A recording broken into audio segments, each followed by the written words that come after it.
kami tidak dapat membalas seperti kecil yang sudah karena yang Tuhan. Tapi Tuhan, kami mau menyenangkan hati, kami mau menyukakan hati. Oleh karena itu Tuhan, kami memuji, menyembah Engkau, meninggikan nama. Bila pujian dan penyembahan yang sudah kami naikkan itu sungguh-sungguh berkenan di hadapan Tuhan, sungguh-sungguh menyenangkan hati Tuhan. Dan saatnya kami juga mau bersama-sama Tuhan dengarkan kebenaran firman, menikmati kebenaran firman. Kami mohon Tuhan yang menolong kami semua, agar kami semua dapat mengerti kebenaran firman, bukan hanya sekedar mengerti, tapi dapat menerimanya dan lebih daripada itu dapat melakukannya dalam kehidupan masing-masing kami. Hamba-Mu yang bekerja untuk menyampaikan kebenaran firman Tuhan yang mengurangi Allah yang benar. Kalau ada kuasa-kuasa lain yang mencoba untuk mengalihkan perhatian kami, untuk mengganggu kami dalam menggunakan kebenaran firman, kami mohon ya Tuhan Yesus, biarlah kuasa Tuhan menghalalkannya di dalam nama Yesus Kristus, sehingga hati pikiran kami tetap tertuju ke arah pada kebenaran firman. Terima kasih Tuhan Yesus, terima kasih Bapa. Kami siap bersama-sama menikmati kebenaran firman. Di dalam nama Yesus kami berdoa. Haleluya. Amin. Shalom. Shalom. Bagaimana kabarnya? Tuhan ya. Kami mulai corona sampai corona mau berakhir. Amin. Jadi ada lima corona berakhir ya. Kiranya itu betul saja. Corona akan berakhir. Kondisi kita tetap disertai Tuhan sampai Tuhan. Amin. Ya, Bapak Ibu dan Tuhan, beberapa minggu yang lalu saya menyampaikan khotbah dengan tema jangan serupa dengan dunia ini. Masih ingat Bapak saya? Kalau nggak ingat, nanti lihat lagi di channel Exalo ya, itu ada khotbahnya ya. Jadi kalau Bapak Ibu saudara lupa khotbah yang disampaikan oleh hamba Tuhan, kalau sekarang bisa lihat lagi berapa minggu yang lalu ya. Kalau kita lihat kalau kita sekali ya, lihat berapa minggu yang lalu yang menjadi mengenai ya, beberapa yang lalu saya berkhotbah dengan tema jangan serupa dengan dunia ini. Saya sampaikan bahwa perjumpaan dengan Tuhan Yesus itu seharusnya membuat kita tidak serupa lagi dengan dunia ini. Karena perjumpaan dengan seseorang itu dapat merubah, dapat mempengaruhi pola pikir kita, dapat mempengaruhi perilaku kita, hidup kita bisa berubah. Berjumpa dengan seseorang, kita bisa berubah ke arah yang lebih baik. Namun berjumpa dengan seseorang juga bisa membuat kita berubah ke arah yang kurang baik atau yang tidak baik. Dengan istilah lain itu menyimpang. Kita bisa mengalami penyimpangan ketika kita berjumpa dengan orang lain. Sekali lagi, bisa menjadi lebih baik, bisa juga mengalami penyimpangan ke arah yang tidak baik. Berbicara soal penyimpangan, maka sepanjang hari ini saya menyampaikan satu tema, jangan menyimpang ya. Tema saya sepanjang hari ini dari pagi sampai dengan malam nanti atau sampai sore nanti adalah jangan menyimpang. Apa yang akan saya sampaikan ini mungkin ada sebagian dari pengulangan yang disampaikan oleh Bapak Gembala minggu yang lalu. Dan kalau itu adalah satu pengulangan, maka harusnya membuat kita ingat kembali apa yang disampaikan oleh Bapak Gembala minggu yang lalu. Dan mungkin ada penambahan-penambahan yang akan saya sampaikan, dan harapannya itu nanti menjadi berkat bagi kita semakin diberkati oleh kebenaran firman Tuhan. Mari kita membaca bagian firman Tuhan dari Yosua pasal 1 ayat 1 sampai dengan yang ke-7.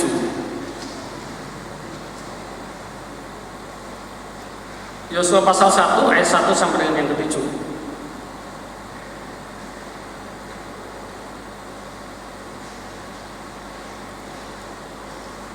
Ya, sudah ditampilkan di LCD screen. Kita baca secara berganti-gantian. Saya akan mulai di ayat yang pertama. Nanti Bapak Ibu Saudara membaca ayat yang ke-7. Saya lanjutkan di ayat yang ketiga. Bapak Ibu Saudara di ayat keempat, terus berganti-gantian. Di ayat yang ke-7 kita baca bersama-sama. Ya, saya akan mulai di ayat yang pertama. Sesudah Musa hamba Tuhan itu mati, berfirmanlah Tuhan kepada Yosua bin Nun abdi Musa itu demikian.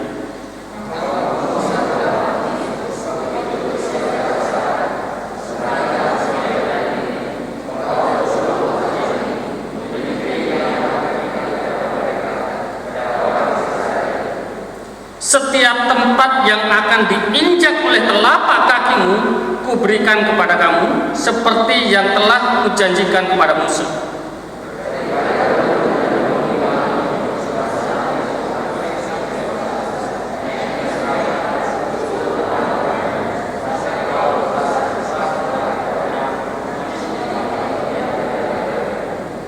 Seorang pun tidak akan dapat bertahan menghadapi engkau seumur hidupmu. Seperti aku menyertai Musa, demikianlah aku akan menyertai engkau. Aku tidak akan membiarkan engkau dan tidak akan meninggalkan engkau.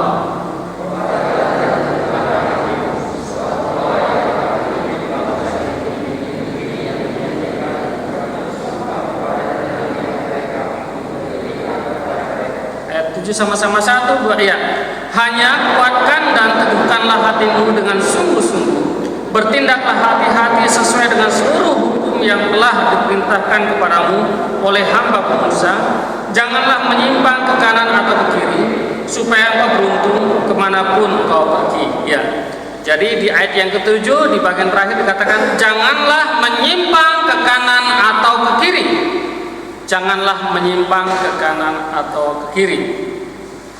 Berbicara menyimpang, kalau Kamus Besar Bahasa Indonesia itu mempunyai 4 arti menyimpang. Arti yang pertama itu menyimpang jalan, ya, itu saat ada perempatan.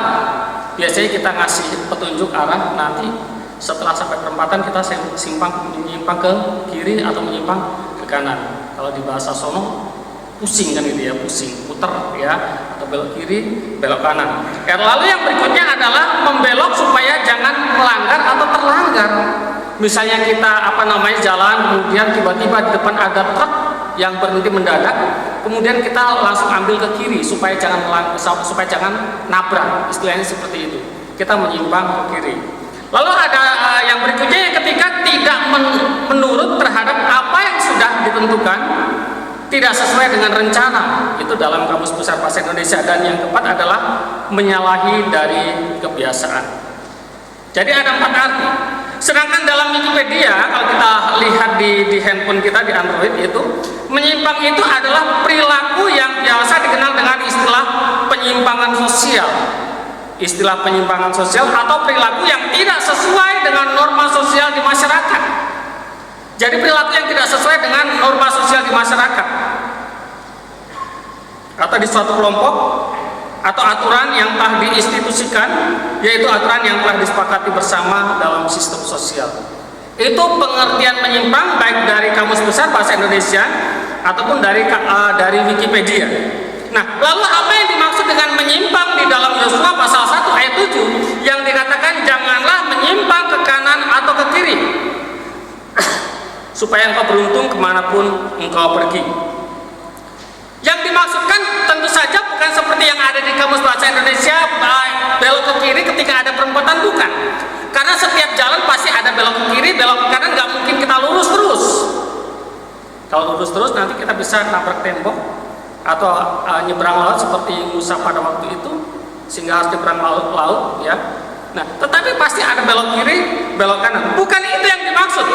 Tetapi yang dimaksud dengan jangan menyimpang di dalam Yosua pasal 1 ayat 7 yaitu jangan berubah setia terhadap perintah Tuhan. Jangan berubah setia terhadap perintah Tuhan. Kalau perintah Tuhan seperti ini, ya lakukan seperti ini. Jangan banyak alasan kemudian kita menyimpang. Itu yang dimaksud. Jadi jangan berubah setia terhadap ketaatanmu kepada firman Tuhan. Bagaimana caranya agar kita tidak menyimpang? Bagaimana caranya agar kita tetap kepada kebenaran firman Allah, agar kita tetap taat terhadap firman Tuhan? Di ayat yang kedua dikatakan demikian, hambaku Musa telah mati, sebab itu bersiaplah sekarang, seberangilah sungai Yordan ini, engkau dan seluruh bangsa ini, menuju negeri yang akan kuberikan kepada mereka, kepada orang Israel itu. Yang pertama adalah bagaimana agar kita tidak menyimpang, yaitu kita ingat akan tujuan akhir, akan upah, akan janji yang kita terima. Supaya kita tidak menyimpang ke kanan atau ke kiri, supaya kita tidak berubah taat kepada kebenaran kebenaran firman Tuhan, maka kita harus ingat bahwa apa tujuan akhir kita, apa upah yang akan kita terima, apa janji yang akan kita terima. Kalau yang dijanjikan Tuhan kepada bangsa Israel, kalau kita membaca ini suatu hal yang luar biasa, besar sekali. Dimulai dari ayat yang ketiga, setiap tempat yang akan diinjak oleh telapak kakimu akan kuberikan kepadamu, seperti yang telah dijanjikan kepada Musa. Kalau sekarang untuk memiliki tanah itu harus beli, kan gitu kan ya? Harus beli baru kita bisa punya tanah. Kalau kita urus sertifikatnya. Tetapi janji Tuhan kepada bangsa Israel, kepada Yosua, bahwa setiap tempat yang akan diinjak oleh telapak kakimu, kuberikan kepadamu, seperti yang telah kujanjikan kepada Musa. Di ayat yang keempat, dari padang gurun dan gunung Libanon yang sebelah sana, itu sampai ke sungai besar, yaitu sungai Efrat, seluruh tanah orang Het, sampai ke laut besar di seberang matahari terbenam, semuanya itu akan menjadi daerahmu. Besar sekali janji Tuhan yang disampaikan kepada bangsa Israel, kepada Yosua. Demikian juga janji Tuhan yang disampaikan kepada kita, bahwa Tuhan memberikan hidup yang kekal kepada kita. Itu adalah hal yang luar biasa, jauh daripada milik pusaka yang ada di bumi ini. Segala yang kita miliki di bumi ini bisa lenyap. Tidak ada satupun yang akan kita bagi surga. Hal yang paling berharga di bumi ini, semua sifatnya adalah fana. Semua bisa lenyap. Tetapi Tuhan menjanjikan kehidupan kekal kepada kita. Itu adalah hal yang luar biasa yang harus kita pertahankan, karena itu jangan menyimpang ke kiri atau ke kanan.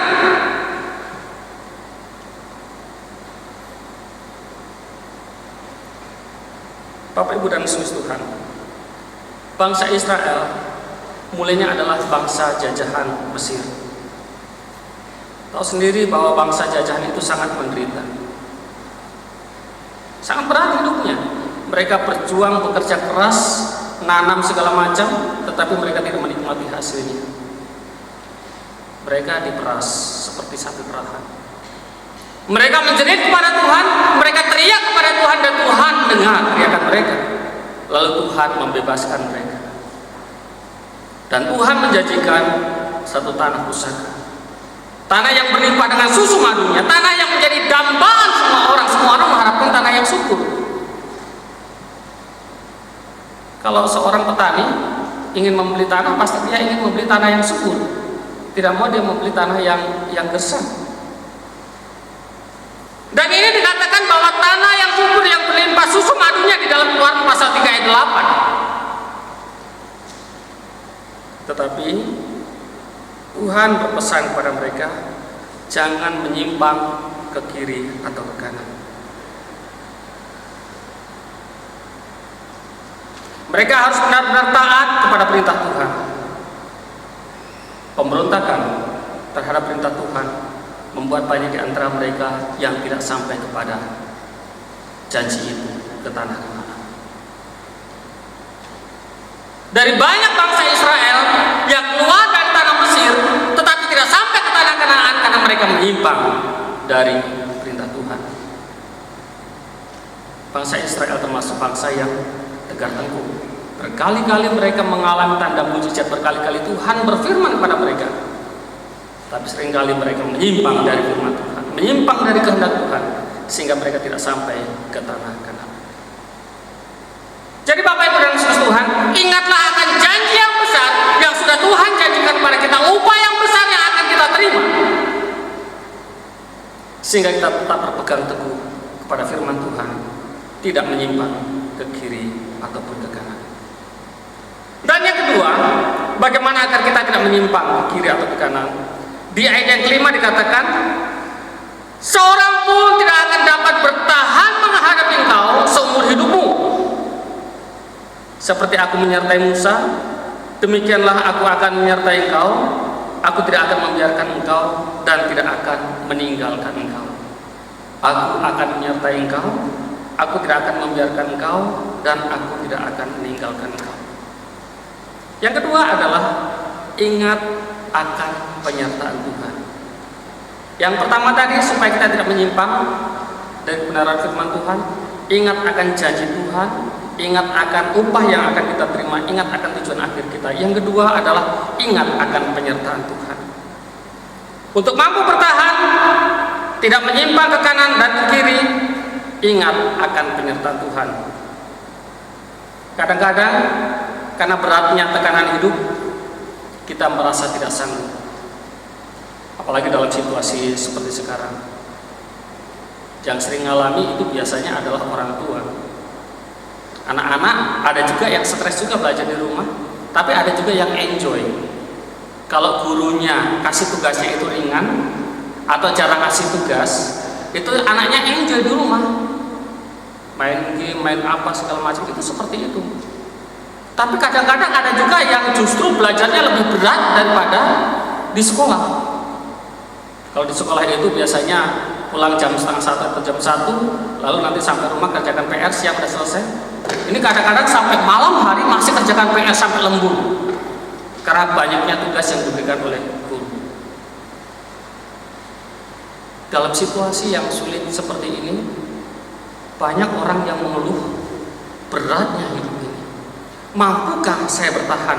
Sanggupkah kita bertahan?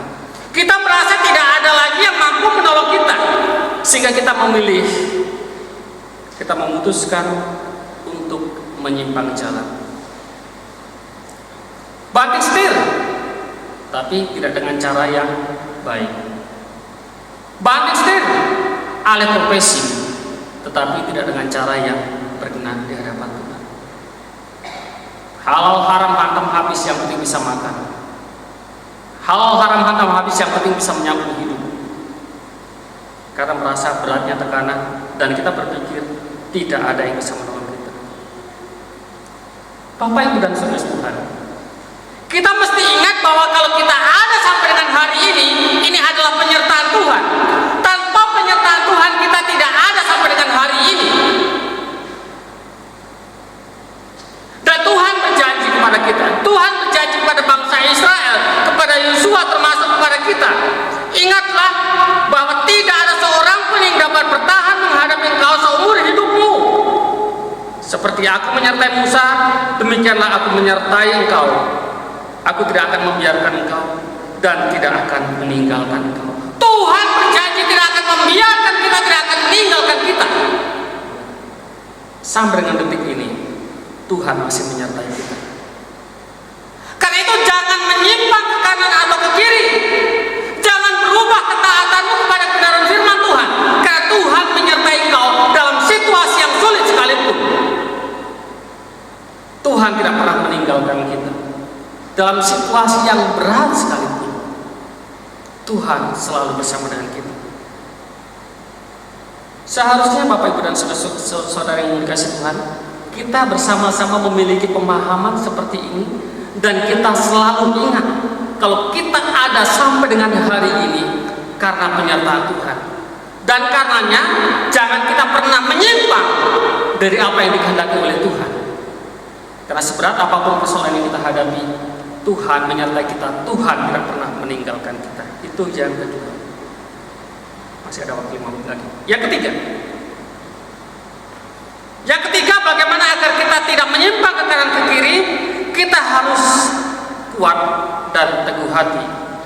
Di ayat 6 dan ke-7, kuatkanlah dan teguhkanlah hatimu, sebab engkau yang akan memimpin bangsa ini memiliki negeri yang dijanjikan dengan sumpah kepada nenek moyang mereka untuk diberikan kepada mereka. Hanya kuatkan dan teguhkanlah hatimu dengan sungguh-sungguh. Kuatkan dan teguhkan hatimu. Di ayat yang ke-6, kemudian diulang di ayat yang ke-7. Yosua akan sampai kepada tanah perjanjian. Yosua akan mendapatkan apa yang dijanjikan oleh Tuhan kalau Yosua kuat dan teguh hati. Seorang pemimpin harus kuat dan teguh hati sehingga dia dapat meneguhkan yang dipimpinnya.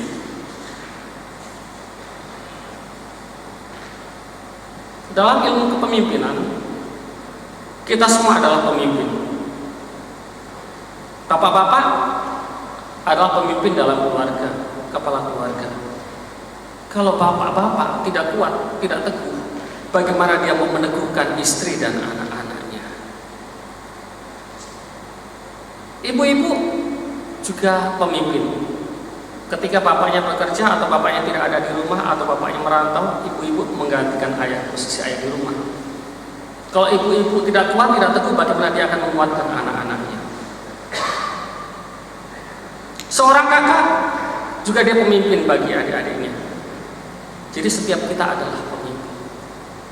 Kita harus kuat dan teguh hati agar tidak menyimpang ke kanan dan ke kiri. Dan ini terbukti dengan ujian waktu, seiring perjalanan waktu dan persoalan-persoalan yang kita alami. Kalau dalam persoalan yang kecil mungkin kita bisa kuat, tetapi bagaimana dengan persoalan yang besar? Bapak Ibu dan Saudara Tuhan, saya mau katakan bahwa untuk mendapatkan hadiah yang kecil itu tantangannya biasanya kecil. Orang nggak mau dapat hadiah yang kecil dengan tantangan yang besar, orang nggak mau. Untuk dapat yang kecil, dia tantangannya kecil. Tapi untuk mendapatkan yang besar, tantangannya itu akan lebih besar. Dalam game-game yang ada di televisi seperti itu. Semakin besar hadiah yang dijanjikan, tantangannya semakin sulit. Jadi kalau kita menghadapi tantangan yang besar itu oleh karena janji yang diberikan kepada kita itu adalah janji yang besar, yaitu keselamatan. Karena itu kuatkan dan teguhkan hatimu, jangan menyimpang ke kanan ataupun ke kiri. Harus kuat, harus teguh. Karena janji yang kita terima itu adalah janji yang besar. Upaya yang akan diberikan kepada kita itu adalah upaya yang besar, bukan upaya yang kecil, bukan upaya yang ecek-ecek. Yang besar yang akan diberikan kepada kita, karena itu harus kuat, harus teguh di dalam menghadapi persoalan hidup ini. Jangan menyimpang dari kebenaran firman Tuhan. Dan yang terakhir, di ayat yang ke-7, di bagian selanjutnya, hanya kuatkan dan teguhkanlah hatimu dengan sungguh-sungguh, bertindaklah hati-hati sesuai dengan seluruh hukum yang diperintahkan kepadamu oleh hamba Musa. Janganlah menyimpang ke kiri atau ke kanan atau ke kiri, supaya engkau beruntung kemanapun engkau pergi. Bertindaklah hati-hati sesuai dengan seluruh hukum yang telah diperintahkan kepadamu oleh hamba Musa. Yang pertama, ingat akan tujuan akhir, upah janji akan kita terima. Yang kedua, ingat akan penyertaan Tuhan. Yang ketiga, kita harus kuat dan teguh hati. Dan yang keempat adalah bertindak hati-hati dengan firman Allah sebagai pedoman. Agar tidak menyimpang ke kanan atau ke kiri, maka kita harus bertindak hati-hati dengan menjadikan firman Allah sebagai pedoman hidup kita. Tanpa menjadikan firman Allah sebagai pedoman, meskipun kita berhati-hati, kita bisa saja menyimpang. Ada jalan yang disangka orang lurus, tetapi ujungnya menuju maut. Setiap hari kita harus selalu merenungkan firman Tuhan, dan setiap hari harus ada evaluasi di dalam diri kita. Apakah yang saya lakukan sepanjang hari ini menyimpang dari firman Tuhan atau tidak? Hati-hati. Kalau kita terus melakukan penyimpangan-penyimpangan tanpa kita sadari, kita akan menyimpang semakin jauh, semakin jauh. Tetapi ketika kita baru menyimpang, belum terlalu jauh, setelah kita sadari, kita akan mudah kembali lagi. Tapi kalau sudah menyimpang terlalu jauh, seperti yang dinyanyikan penyanyi dangdut, terlanjur basah, mandi sekali. Udah terlalu menyimpang jauh, udah lanjutkan saja, teruskan saja. Jadi setiap hari perlu bagi kita untuk merenungkan firman Tuhan dan mengevaluasi diri agar terhindar yang namanya menyimpang dari firman Allah. Jangan berhati-hati dengan mengandalkan kekuatan manusia. Sebab yang ada nantinya itu adalah kelicikan-kelicikan. Yang saya maksud begini, berhati-hati, saya mau berbuat jahat, tapi bagaimana caranya agar tidak ketahuan oleh orang lain, kan gitu kan ya. Berhati-hati. Tapi dia berhati-hati dalam berbuat jahat. Nah, ini berhati-hati dengan mengandalkan kekuatan manusia. Tapi kalau berhati-hati dengan firman Allah sebagai pedoman hidupnya, saya harus berhati-hati agar saya tidak menyimpang dari firman Allah. Saya harus baca sungguh-sungguh firman Allah. Saya harus mengerti